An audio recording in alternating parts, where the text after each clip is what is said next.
नमस्कार, स्वागत है आप सभी का हिस्ट्री 360 चैनल पे। मैं रवि कुलरिया शिक्षा राजस्थान से। आज के इस वीडियो में मैं बात करूंगा उत्तर प्रदेश में होने वाली पीजीटी इतिहास विषय की भर्ती परीक्षा के संबंध में। उसकी डेट भी लगभग अंदाजा लगाया जा रहा है, जो एक अखबार की कटिंग भी आई है कि अप्रैल माह में हो सकती है। तो तकरीबन 5 माह का समय आपके पास बचता है। तो इस दौरान बहुत सारे विद्यार्थी पहले से किताबें पढ़ रहे हैं, ऐसा तो है नहीं कि वो अचानक से पढ़ना शुरू करेंगे, लेकिन आपके पास किताबें भी हैं। फिर भी मैं बात करूंगा कौन कौन सी किताबें आपके लिए इंपॉर्टेंट हो सकती हैं। मैंने आप बहुत सारी किताबें रखी हैं, काफ़ी सारी आपको दिख रही हैं। पीछे सैकड़ों इतिहास की किताबें, 500-600 किताबें पढ़ी हैं, लेकिन एक विद्यार्थी इतनी किताबें बिल्कुल भी नहीं पढ़ सकता। मैं तो ये कहता हूँ एक कालखंड की एक किताब काफ़ी होती है। फिर भी विद्यार्थियों के मन में कुछ संशय न हो, इसके लिए मैं काफ़ी सारी किताबों की यहाँ चर्चा करूँगा, लेकिन फाइनली आपको ये बताने की कोशिश करूँगा कौन सी किताब आपके लिए बेटर हो सकती है। आप में लेकिन कुछ किताबों की चर्चा करनी जरूरी है, क्योंकि कई विद्यार्थी अलग अलग किताबें पढ़ते हैं। मैं ये कह दूंगा कि यही एक किताब सबसे बेस्ट है, तो फिर उनके मन में कन्फ्यूजन हो जाएगा। तो विद्यार्थी जो हमारा चैनल देखते हैं, कम से कम उनके मन में कोई भ्रम की स्थिति नहीं रहे, इसलिए मैंने काफ़ी सारी किताबें ली हैं। थोड़ा आप मुझे 10-15 मिनट का समय देंगे तो मैं आपकी स्थिति एकदम सही तरीके से, क्या आपको थ्योरी में पढ़ना है, क्या ऑब्जेक्टिव के लिए पढ़ना है, इस प्रकार की चीज़ों के बारे में विस्तार से चर्चा करूँगा। बात करते हैं हम प्राचीन इतिहास से। तो प्राचीन इतिहास के संबंध में देखो, आप जो किताबें सामान्य तौर पर, मुझे पता है उत्तर प्रदेश में जो विद्यार्थी किताबें पढ़ते हैं, उनमें से एक सौरभ चौबे की किताब है, एक केशी श्रीवास्तव वाली किताब है, और एक पप्पू सिंह प्रजापत वाली किताब है। बहुत सारे विद्यार्थी आप में से ऐसे होंगे जो इन तीन में से कोई एक किताब पढ़ रहे हैं। अब उसमें दुविधा कई बार ये आ जाती है कि सीटें कम हैं, कितना ज़्यादा कंपटीशन है, तो कौन सी किताब हमारे लिए ज़्यादा उपयुक्त रहेगी। तो वैसे तो देखो, सीधी सी बात तो एक ये होती है कि कितना आप याद रख सकते हैं उतना ही मैटर आपको पढ़ना चाहिए, उससे ज़्यादा नहीं पढ़ना चाहिए। उससे ज़्यादा आपको कोई फ़ायदा नहीं देगा, नुकसान ही होगा उल्टा। लेकिन यहाँ कुछ ऑथेंटिक किताबों की मैं बात करता हूँ जो कि इस दृष्टि से काफ़ी इंपॉर्टेंट है। उनमें सबसे पहली किताब है, अभी हमने राजस्थान में भी फर्स्ट ग्रेड का जो एग्जाम हुआ, पीछे असिस्टेंट प्रोफेसर का हुआ, हमने देखा कि इस प्रकार की किताब से, और यूपी में देख लें, कहीं भी देख लें, ये जो उपिंदर सिंह वाली किताब है, प्राचीन और पूर्व मध्यकालीन भारत का इतिहास, इसमें से बहुत सारे क्वेश्चन पूछे जाते हैं। लेकिन ये किताब इस प्रकार की है कि विद्यार्थी ना तो इस अकेली किताब से काम चलता है, और सहायक किताब के रूप में इतनी बड़ी 1000 पेज की, 800 पेज के करीबी किताब है ये, इतनी बड़ी किताब पढ़ी नहीं जा सकती। तो क्या किया जा सकता है? देखो, अभी इतना समय नहीं है कि आप अलग अलग किताबें पढ़ें, तो मैं आपको इसका बताऊंगा, इसका भी कुछ आपको बताऊंगा कि ये किस प्रकार से आप तैयार कर सकते हैं। मैं इनको अलग अलग छोड़ते जाता हूँ। तो ये हो गई। इसके अलावा रणवीर चक्रवर्ती की भारतीय इतिहास है, ये भी एक ऑथेंटिक किताब में, कई बार इसमें से क्वेश्चन आ जाते हैं। एक ये किताब पुरातत्व विमर्श, क्योंकि आपके जो असिस्टेंट प्रोफेसर वाला है प्राचीन भारत के संबंध में, उसमें भी इसकी बहुत अच्छी भूमिका है, और इसमें भी इसमें से काफ़ी क्वेश्चन आते हैं। लेकिन आप पुरातत्व विमर्श सिर्फ कुछ एक टॉपिक्स के लिए आप इतनी बड़ी किताब नहीं पढ़ सकते। 672 पेज की किताब आती है। एक मैं आपको इसकी संबंध में मैं क्यों बता रहा हूँ अभी आपको बताऊंगा। एक ये किताब आती है डॉक्टर रमेश चंद्र मजूमदार की ऑथेंटिक किताबों में। यूं तो पीछे प्राचीन भारत की भी कम से कम 60-70 किताबें, लेकिन जो अच्छी किताबें हैं और जो काफ़ी ज़्यादा चर्चित रहती हैं, एक जयंत शिरमाली की प्राचीन भारत का इतिहास है। तो ये कुछ बहुत अच्छी किताबें हैं। अब इन किताबों को विद्यार्थी अलग अलग तो पढ़ नहीं सकता, और ये जो किताबें मैं आपको बता रहा हूँ ना, जैसे सौरभ चौबे हो गई या पप्पू सिंह प्रजापत हो गई, इन्होंने भी इनमें से काफ़ी सारे मैटर ऐड किए हुए होते हैं। तो एक मैं बता ही देता हूँ, अभी हमने प्राचीन भारत वस्तुनिष्ठ ये किताब अभी रिलीज की थी, और लगभग 342 पेज हैं इसके अंदर, और इसमें प्राचीन भारत के सारे टॉपिक और अलग अलग बांट के हमने दिखाया। ऐसा नहीं कि कोई 4-5 टॉपिक मिला के एक साथ लिख दिया, ऐसा कुछ नहीं है। बहुत बेहतर तरीके से हमने इस किताब को लिखने की कोशिश की। क्वेश्चन को, ये आपके लिए क्यों इंपॉर्टेंट हो सकती है, देखो, मैं कोई भी मेरी है इसलिए मैं कोई भी आपकी गलतफहमी क्रिएट नहीं करूँगा आपके मन में। मैंने जो आपको किताब दिखाई पुरातत्व विमर्श में से बहुत सी जो भी उपयोगी सामग्री लगी, उसमें से मैंने इसमें क्वेश्चन बना दिए। फिर इसके अलावा उपिंदर सिंह की तो किताब लगभग ये मान लीजिए कि मैंने इसमें जो जरूरी, क्योंकि 700 पेज की किताब इसके अंदर तो नहीं पूरी घुसाई जा सकती, जो उसमें इंपॉर्टेंट लगा मुझे। उपिंदर, आप देखेंगे कि कितने सारे प्रश्नों की व्याख्या उपिंदर सिंह से ली गई है, बहुत, मतलब गिनती नहीं हो सकती, इतने सारे प्रश्नों की व्याख्या उपिंदर सिंह से ली गई है, डॉक्टर रमेश चंद्र मजूमदार से, जयंत शिरमाली से। इन किताबों से मैंने प्रश्न बनाने की कोशिश की है, ताकि जो विद्यार्थी किताब नहीं पढ़ पाते, इस प्रकार की किताबें, और कोई भी नहीं पढ़ सकता, ये तो खाली समय की बातें हैं, तो वो किताब, वो प्रश्न है, वो आपकी इस किताब में कवर हो जाए। तो आप ये देख सकते हैं, आपके पास और क्वेश्चन बैंक है और आपको लगता है कि वो आपके लिए सफिशिएंट है, तो अब मैं जबरदस्ती नहीं कर रहा, लेकिन निश्चित रूप से मुझे पता है मेरे पास कम से कम यहाँ एक पूरी रैक है वो क्वेश्चन बैंक की है, और इनके भी बहुत सारे एडिशन मैंने नीचे बंद कर रखे हैं। तो दुनिया भर के क्वेश्चन बैंक आते हैं। देखो, कोई एक ही सर्वश्रेष्ठ ऐसा नहीं हो सकता। लेकिन मैं उन सारे क्वेश्चन बैंक को रिव्यू करता रहा हूँ, देखता रहा हूँ, तो मैंने हमेशा एक कोशिश की है कि उससे एक अलग निकालने की कोशिश करूँ। तो निश्चित रूप से प्राचीन भारत हमने निकाला है, मध्यकालीन भारत आपका 1 जनवरी तक आ जाएगा और आधुनिक भारत है वो आपका फरवरी के अंदर आएगा। तो आप चाहते हैं इस प्रकार की किताब पढ़ना, तो निश्चित रूप से मैं ये कहूँगा कि आप एक प्राचीन भारत लेके देखें। कुछ जगह यूपी में ऑफलाइन उपलब्ध है, नहीं बाकी तो ऑनलाइन मिलती है, उसका डिस्क्रिप्शन में और में सब कहाँ से मिलती है, सब राजस्थान से डिलीवरी होती है, व्हाट्सएप पे मैसेज हो जाता है तो भी उससे भी डिलीवरी हो जाती है। तो लगभग ऑनलाइन आपको 210 प्लस 40 250 रुपये में ये किताब मिलती है, घर तक पहुंच जाती है। ऑफलाइन भी खरीदोगे तो 20-30 रुपये का फर्क पड़ेगा, ज़्यादा नहीं है। लेकिन प्रयागराज वगैरह में हमने भेजी थी, मैं बुक पूछने की कोशिश करूँगा कहाँ, लेकिन ज़्यादातर यूपी में नहीं मिलेगी। आप ऑनलाइन लेंगे तो आपके लिए सबसे अच्छा विकल्प है। अमेजोन पर भी उपलब्ध है, आप अमेजोन पर भी खरीद सकते हैं, वो सब लिंक में डाल दूंगा। अब यहाँ इस चर्चा को यहीं पे विराम देते हैं। मैंने इसलिए बताया, इसी प्रकार से मैंने सारी ये जो किताबें तो अभी मैंने निकाली हुई भी थी, कुछ तो मैंने प्राचीन वगैरह तो अभी निकाली है कि आज रिव्यू के समय मैं आपको बता सकूं, नहीं तो मध्यकालीन वगैरह सारी इसलिए निकाल रखी है क्योंकि मध्यकाल का काम चल रहा है, लगभग 20 दिन का काम इसमें बचा है, फिर इसमें प्रूफ रीडिंग होके हम इसको साल के एंड तक प्रेस में दे देंगे। अब ये मैं बता रहा हूँ इन 3 किताब, अब इन 3 किताब में से कोई भी किताब आप पढ़ रहे हो तो आपको कोई दिक्कत वाली बात नहीं है। राजस्थान का कोई एग्जाम होता तो मैं इससे भी छोटी सोचता या फिर किसी एक पार्ट के बारे में हम आपको बताने की कोशिश करता, लेकिन चूंकि यूपी का एग्जाम है, स्टूडेंट की संख्या ज़्यादा है, सीटों की संख्या कम है, तो आपको थोड़ा डिटेल तो पढ़ना पड़ेगा, उसके बिना तो काम नहीं चलेगा। तो आप या तो पप्पू सिंह प्रजापति वाली किताब यदि आप पढ़ रहे हैं तो बहुत अच्छी बात है, या ये वाली किताब, ये बहुत बेस्ट किताब है आपके लिए। इनमें से कोई भी किताब आप पढ़ रहे हैं तो निश्चित रूप से आपको उसका बेनिफिट मिलेगा। या केसी श्रीवास्तव भी आप पढ़ रहे हैं तो कोई दिक्कत वाली बात है नहीं है, नहीं तो गाइड के रूप में आप ये दोनों किताबें पढ़ सकते हैं। दोनों में से एक, दोनों नहीं, एक किताब आपको पढ़नी है तो आपको अच्छा उसका फ़ायदा मिलेगा। क्योंकि आप जो इससे भी बहुत ही कम मैटर वाली पार्ट पढ़ेंगे तो आप कम से कम यूपी में आपको उतना ज़्यादा फायदा नहीं मिलेगा जितने की आप उम्मीद कर रहे हैं। अब मैं इनको एक बार अलग कर देता हूं। अब हम आते हैं मध्यकाल की तरफ।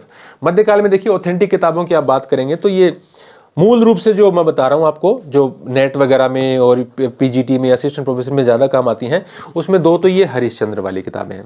यूँ तो फिर पीछे आप इम्तियाज़ अहमद और बहुत सारी एसके पढ़ने, काफ़ी सारी किताबें पढ़ी है, लेकिन मैं उसकी चर्चा नहीं करना चाहता, उनसे काम नहीं चलेगा आपका। ये देखिए मध्यकालीन भारत सतीश चंद्रा के 2 पार्ट ऑथेंटिक किताबों में सबसे बेस्ट किताबें आती हैं। या फिर जेएल मेहता के 3 पार्ट आते हैं, एक ये रहा, एक ये रहा और एक, हाँ, ये जेएल मेहता की 3 किताबें आती हैं। आजकल शायद इसका प्राचीन वाली का कवर भी चेंज हो गया है, या नहीं सॉरी, मध्यकाल का जो पहला पार्ट इसका कवर भी चेंज हो गया है। तो ये किताबें आती हैं, हालांकि ये ऑथेंटिक किताबें हैं, लेकिन इनमें भी कहीं कहीं कुछ ना कुछ आपको फैक्ट में, क्योंकि अलग अलग स्रोतों से लिखते हैं तो आयोग क्या मानते हैं क्या नहीं मानते हैं, तो उस हिसाब से थोड़ी सी अपडेट नहीं होती, तो ध्यान रखना पड़ता है। मैं भी जब इनसे व्याख्याएं अभी लिख रहा हूँ तो मैं ध्यान रखता हूँ गलती नहीं हो, मैं आपस में मैच करता हूँ इनको, सतीश चंद्रा ने क्या लिखा है, आशीर्वादी लाल श्रीवास्तव ने क्या लिखा है, हरिश्चंद्र वर्मा ने क्या लिखा है, तो मैच करने की कोशिश करता हूं। या फिर देखो ये सतीश चंद्रा वाले 2 पार्ट, सिंगल पार्ट नहीं जो यूपीएससी में बताया जाता है, ये वाली, ये बढ़िया किताबें हैं। या फिर जो एक दिल्ली सल्तनत है, एक इनकी मुगल काल आती है, एक ये जो मध्यकालीन भारतीय संस्कृति है, इस प्रकार की किताबें देखो, ये कि मुगल कालीन भारत, इस प्रकार की किताबें एल श्रीवास्तव की भी अच्छी किताबें हैं।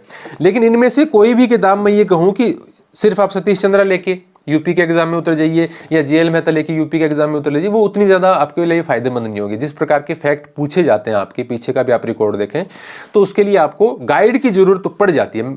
हालांकि ऑथेंटिक किताब और गाइड का कोई तुलना नहीं होती, गाइड तो गाइड है, लेकिन ऑथेंटिक किताब की अपनी एक खासियत है। लेकिन विद्यार्थी अलग अलग प्रकार की ऑथेंटिक किताबें पढ़ नहीं सकते, उनको ऐसे फैक्ट चाहिए जो उनको एग्जाम में सफलता दिला सकते हैं। तो ये इस प्रकार की जो किताबें हैं, ये किताबें बहुत बढ़िया हैं। ये हम ऑब्जेक्टिव में यूज़ कर रहा हूँ, जैसे मैं अभी ऑब्जेक्टिव तैयार कर रहा हूँ तो उसके अंदर व्याख्याओं में यूज़ कर रहा हूँ मैं, कि कोई प्रश्न रिपीट नहीं हो और व्याख्या इनसे हो जाए तो एक बेस्ट तैयार। क्योंकि अभी पीछे 2 पीजीटी हुए, राजस्थान में हुआ और हरियाणा में हुआ। तो हमारी प्राचीन भारत की किताब अभी आई थी 1 महीने पहले, उसके बाद 2 एग्जाम हुए, दोनों में ऑलमोस्ट 80% क्वेश्चन उन्होंने कवर किए। कोई भी ऑब्जेक्टिव मेरे हिसाब से ऑब्जेक्टिव किताब कवर नहीं कर सकती, और किताब ये कर सकती हैं, जो गाइड है वो 90 भी कर लेगी, 95 भी कर लेगी कोई, लेकिन ऑब्जेक्टिव ज़्यादातर 50-60 के अंदर रह जाती हैं, लेकिन ये 80% तक गई हैं। तो अब मैं बात करता हूं आधुनिक के अंदर। तो इसमें मध्यकाल के अंदर देखो बात अधूरी रहेगी कहाँ अभी। तो देखो एक तो ये पप्पू सिंह प्रजापति की 2 किताबें आती हैं, तराइन से पानीपत और मुगल कालीन भारत। अब ये दोनों पार्ट देखिए आप बहुत बड़े हैं, तो कोई विद्यार्थी है वो इन दोनों पार्टों को याद कर लेगा, ये संभव नहीं लगता। तो इसलिए मध्यकाल में हमारे पास जो एक ऑप्शन बचता है, वो ऑप्शन हमारे पास है फिर सौरभ कुमार चौबे का, क्योंकि कम पेज के अंदर और जिस हिसाब से मैटर इसके अंदर दिया गया है, वो मेरे हिसाब से आपकी परीक्षा का जो स्तर है उसको देखते हुए इससे ज़्यादा की आवश्यकता नहीं पड़ेगी। उसके साथ में कुछ बढ़िया ऑब्जेक्टिव आप लगाएंगे, किसी और के भी ले सकते हैं, हम भी मध्यकाल के निकालेंगे, बढ़िया ऑब्जेक्टिव निकालेंगे। तो मेरे हिसाब से उससे ज़्यादा की आवश्यकता नहीं। उससे बाहर भी, फिर इससे और हमारे ऑब्जेक्टिव से भी बाहर भी कोई क्वेश्चन आता है तो फिर वो अटेम्प्ट करने लायक नहीं होगा, फिर वो सभी विद्यार्थियों का गलती होना है, तो उसके पीछे आपको नहीं भागना। तो आप ये किताब मध्यकाल में प्रेफर कर सकते हैं, उसमें आपको कोई सोचने की आवश्यकता नहीं है। अब बात करते हैं आधुनिक भारत में। तो आधुनिक भारत में देखो, मैं आपको दिखाता हूँ कुछ ऑथेंटिक किताबें दिखाता हूँ पहले, जिनसे आयोग वगैरह क्वेश्चन काफ़ी बनाते हैं, और कुछ गाइड्स की हम यहाँ पे चर्चा करेंगे। तो देखिए, एक तो ये BL ग्रोवर वाली किताब ठीक आती है। बिपिन चंद्रा की एक तो छोटी किताब आती है, वो तो उतनी यूजफुल नहीं है, लेकिन ये भारत का स्वतंत्रता संघर्ष, ये अच्छी किताब है। सुमित सरकार की एज वाली जो किताब है, ये बहुत अच्छी किताब है। ये ऑथेंटिक किताबों में आती हैं। राम लखन शुक्ल वाली जो किताब है, काफ़ी बड़ी है, डिटेल में काफ़ी चीज़ें हैं। शेखर बंदोपाध्याय, बहुत इंटरेस्टिंग और बहुत जोरदार किताब है, लेकिन अकेली इससे तो कुछ होना नहीं है। देखो, ये PGT, असिस्टेंट प्रोफेसर, इन किताबों के लिए अकेली किताब काम की नहीं है ये वाली। तो क्या फिर गाइड की कौन सी चर्चा आती है? देखो, मैं आपको दिखाता हूँ। ये देखो, ये आपका UPSC के लिए जो ज़्यादातर आपने देखा होगा, ये स्पेक्ट्रम, आप कवर से नहीं जाए, स्पेक्ट्रम वाली है, नया एडिशन जो भी आया था स्पेक्ट्रम वाला, ये वाली है। ये किताब ठीक है, लेकिन दो किताबों के ऑप्शन यहाँ पे बचते हैं, मैं आपको दिखाने की कोशिश करता हूँ। एक तो आती परीक्षावाणी। अभी इनमें देखो पीछे त्रुटि काफ़ी होती थी, अभी इन्होंने ठीक काम किया, इसमें से बहुत सारी त्रुटियाँ इन्होंने निकाल के इस बार नया एडिशन ठीक तरीके से इन्होंने निकाला है। तो ये काफ़ी अच्छा किताब है, मतलब ऑलमोस्ट एवरी स्टेट में ये किताब पढ़ी जाती है PGT के एग्ज़ाम के लिए। तो निश्चित रूप से आप ये किताब पढ़ सकते हैं। नहीं, थोड़ी डिटेलिंग आपको चाहिए तो ये देखिए, ये अरविंद भास्कर की 2 किताब आते हैं, बहुत शानदार किताबें हैं। खासतौर से इसका जो दूसरा पार्ट है, भारत का स्वतंत्रता संग्राम, ये तो बहुत ही बेहतरीन किताब है ना। इसमें से भी आप कुछ टॉपिक्स हैं वो आपके पढ़ सकते हैं, नहीं तो कम से कम परीक्षावाणी आपको जरूर याद हो जाए, ऐसा तो आप बिल्कुल प्रयास करें। तो ये किताबें आपकी हैं, और जैसे मैंने आपको बताया ना, अभी मैं बता देता हूँ आपको फिर से। प्राचीन में सौरभ चौबे या आपके पप्पू सिंह प्रजापति या सौरभ चौबे, मध्यकाल में सौरभ चौबे, और आधुनिक में परीक्षावाणी, या फिर इसके साथ अरविंद भास्कर का जो दूसरा पार्ट है वो बहुत जरूरी है, पढ़ना चाहते हैं। नहीं तो अरविंद भास्कर के दोनों पढ़ लेते हैं तो फिर परीक्षावाणी की जरूरत नहीं रहती। परीक्षावाणी में क्या है कि फैक्ट वगैरह इस हिसाब से दिए गए हैं कि आपको ठीक तरीके से थोड़ा याद करने में आसानी रहती है, मैनेज ठीक किया गया है फैक्ट को। तो ये किताबें हैं। अब इन किताबों के साथ आप जा रहे हैं तो बहुत अच्छा कर रहे हैं, मतलब उससे ज़्यादा कि कोई विद्यार्थी कोशिश कर रहा है तो वो उसका कोई लाभ नहीं होना, क्योंकि उतना मैटर याद नहीं होता। फिर देखिए, कुछ किताबें आती हैं, मैं आपको दिखाता हूँ, तो सिंगल पार्ट आते हैं, कुछ विद्यार्थी पढ़ते हैं इसको भी, और राजस्थान वगैरह में तो इन किताबों से काम भी चल जाता है। देखिए, एक तो जो हमेशा चलती है, यूपी के बहुत सारे विद्यार्थी भी इस किताब को पढ़ते हैं, TGT के लिए भी पढ़ लेते हैं लोग इसको। तो ये है लगभग 616 पेज की किताब है ये, और आर्य कंपटीशन टाइम, बहुत सारे विद्यार्थियों ने इसका नाम भी सुना होगा, चर्चित किताब है मतलब कई वर्षों से। तो ये किताब पढ़ रहे हैं तो रिवीजन के लिए आप इसके प्रकार की किताब पढ़ सकते हैं। कम से कम इतना मैटर आपको याद हो जाए तो बहुत सारा आपका पार्ट है वो कवर हो जाता है।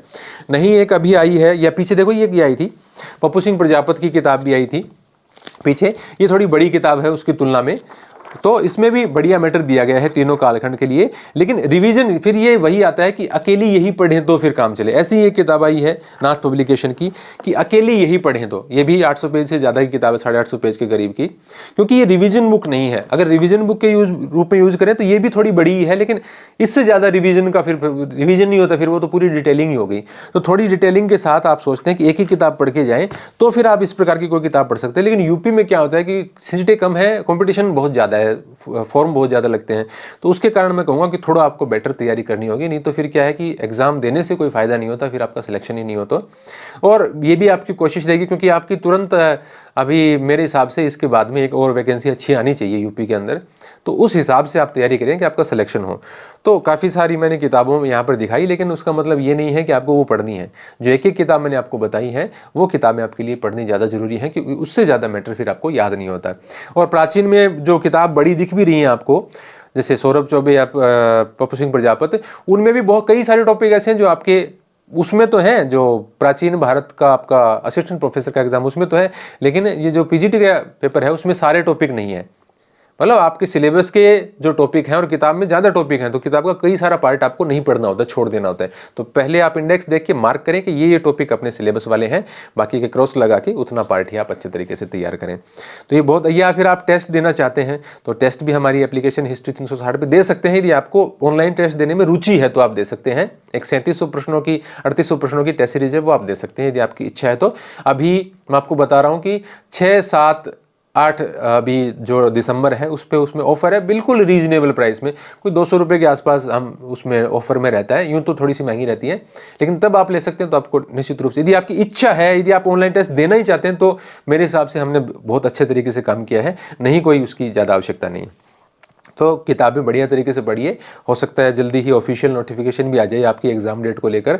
तो मैं आपको बहुत बहुत शुभकामनाएं देता हूं आपकी आगामी परीक्षा के लिए। बढ़िया तरीके से तैयारी कीजिए। एक और भर्ती भी शायद आपकी जल्दी आएगी, या फिर बिहार के, यूपी के जो बच्चे बहुत सारे बिहार में भी देते हैं, उसमें भी बीपीएससी 4.0 आ रही है, तो उसमें भी आपकी तैयारी बढ़िया हो जाएगी। ऐसा न सोचें कि इसमें सीटें कम है तो क्या तैयारी करके क्या करेंगे, इसमें तैयारी बढ़िया करेंगे तो बिहार में भी आपका अच्छा होगा, जो DSS में आने वाली है उसमें भी आपका अच्छा होगा।